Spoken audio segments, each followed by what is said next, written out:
Handsome young men with 2 wings are a highly romanticized image of angels in medieval literature. In their natural form, angels have from 2 to several hundred wings. For example, the Prophet Muhammad saw Jabrail, angel Gabriel, in his natural form with 600 wings. But let's first remember who angels are.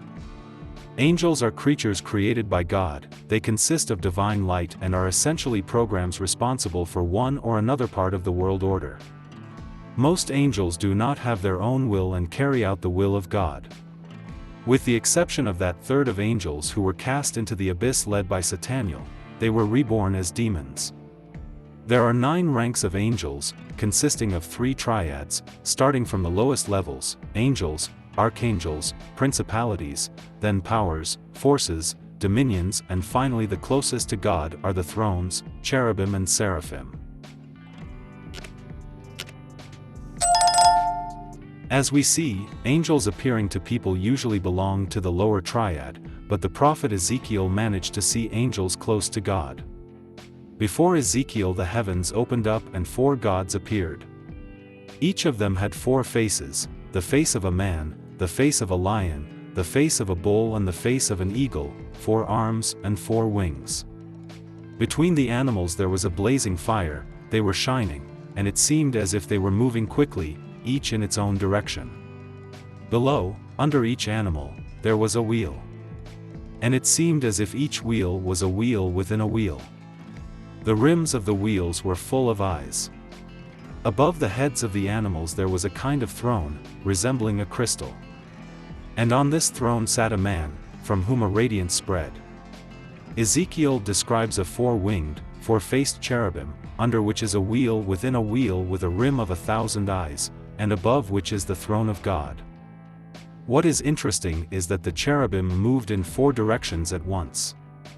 Even now it is hard to imagine this. What does it say about the Old Testament prophet? Similar creatures are described by John the theologian in his Apocalypse, only his creatures have 6 wings and they are called seraphim. Each of them had 6 wings, with 2 he covered his face, and with 2 he covered his feet, and with 2 he flew. If the cherubim are the wheels of God, then the seraphim, according to the prophet Isaiah, are the closest angels to God. They consist of pure light, burn, move with lightning speed, and constantly praise God. Even simple, ordinary angels are not like humans. They are huge in size and can have up to 100 wings. They appear to humans in a form close to them, so as not to frighten or shock. Jesus Christ mentioned the existence of angels many times, confirming their reality. In total, angels are mentioned in the Bible more than 300 times. Some of the angels, led by Azrael, according to other sources, led by Samuel, are assigned to collect the souls of dying people. They are called the angels of death.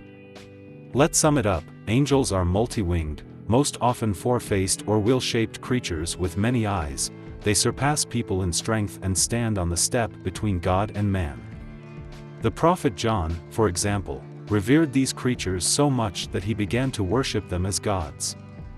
In the 4th century, the Laudian Council even had to ban the cult of angels. Angels have no gender and their physical body, in essence, does not matter. Since they are beings of the superphysical, spiritual world. And they acquire a physical body only when they appear to people, angelos, from Greek, messenger. Their appearance in the immaterial world we know only from the descriptions of prophets, and usually they appear as flaming, many-winged, many-faced, many-eyed creatures. However, I think that a person in the immaterial world will also look not quite ordinary.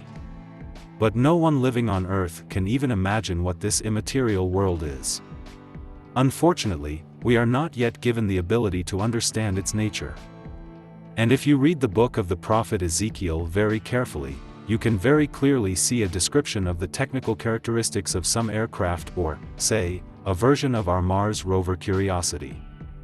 The prophet, being in his primitive time and having no idea about high technology, describes, as best he can and as best he understands, his impressions of what he saw. And who he met there, aliens, or angels, or are they the same entities, we can only guess. One thing can be said with certainty: these creatures are at the highest stage of development, so high that we cannot even imagine its height. But we will talk about this topic in our next issues. And see you on our channel.